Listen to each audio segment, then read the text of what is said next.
is there anything like, well, my main thing is like, since YouTube is such a big thing nowadays, you know, people are just making films on YouTube and their videos getting out there. Do you think if you made Clerks when time when YouTube was out, do you think things would have been different? Yes.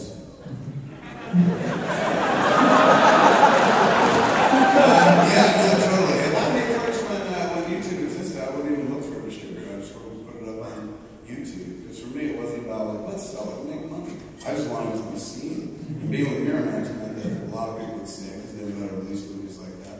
So I was just like, right on, this is the aim. But if YouTube had existed, I would have gone, let's post it on YouTube so we can find out what 10 people think of me. But that was important to me. Like, that was way more important to me than fucking money issues, to find out like what people thought.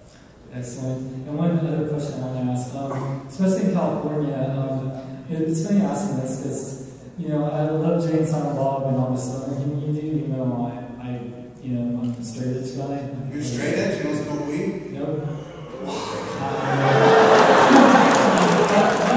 can't tell you. Hold on. No problem. Now I got calls. How old are you? About 26. Oh, it's time to start smoking.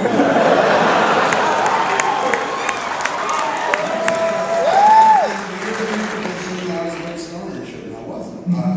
During the time, let me see, from, let's say, the moment we made Clerks all the way through till the moment I said, hey, we're going to make Zack and Miri. I'd smoked maybe 10 times in my entire life. Smoked weed. And that was the toughest drug I ever did. I'm too scared to do anything else. He was a basketball player when I was young, named Len Bias. Picture how this dude. I mean, he did some blow at a party and shit, and went out in court and had a heart attack and died there. And I was like, that dude's in shape. I know me, I do half a line, my heart was so at that point, I was just like, oh, I don't know anymore. I'm not going to be anything more. And I didn't think I'd be a weed guy then. A few times I smoked weed, it was fine. Like, I was never a big advocate of it. And it was fun when it was with Muse. Like, every once in a while, I get stoned with Muse. Like, Muse would come to the quick stop and be like, I got some hash, let's go in the back and smoke it. And I was like, all right. And we had never smoked hash before, and I didn't know what it was. And I was like, oh, we're leaving the realm of marijuana now. Hash sounds like heroin. It's got an age. People are doing worse now. I'm going to smoke some fucking horse. I feel like a character in a Gaston Song picture, you know? So we went to the back into the cooler and whatnot, and Muse was like, here, drink this. And he handed me a can of Yoo-Hoo, and I was like, sir. I was like, I like getting high. I took the candy, tented it, poked some holes in it, put the hash ball in there, and fucking create a little pipe. And he's like, hit that, and hit it. And it was fun. It was interesting. You know, it was about, I was like, oh my God, everything has changed. So I hadn't really smoked that much, man. And it wasn't until like July before Zack and Miri came out, that I started kind of really indulging in weed in a big bad way. Like, I remember we were home by ourselves in the house. It was me and my wife, and we lived with our kid. And Jen's parents lived with us as well. And every once in a while, Jen's parents, well, frequently, as a matter of fact, not every once in a while, they'll take a kid out someplace, take her to Lyle, take her to Big Bear's little ski resort town that's kind of up north from where we live and shit. So they'll take her up there, and they took her, this was 4th of July of 2008, is that when it was accurate?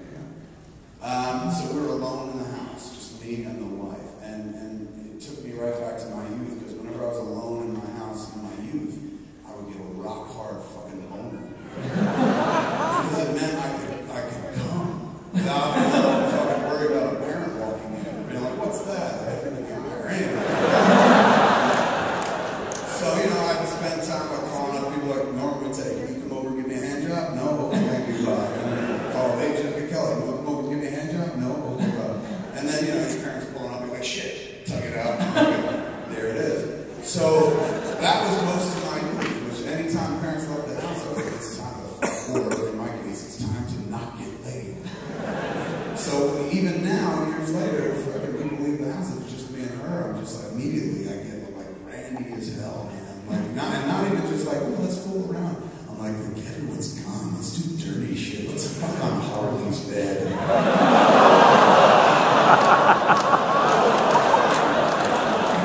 Wow.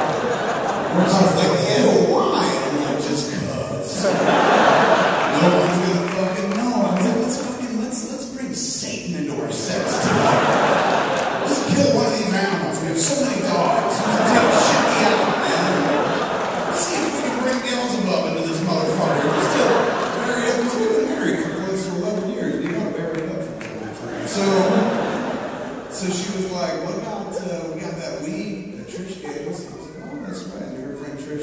given us this little wooden box with weed in it for Christmas one year.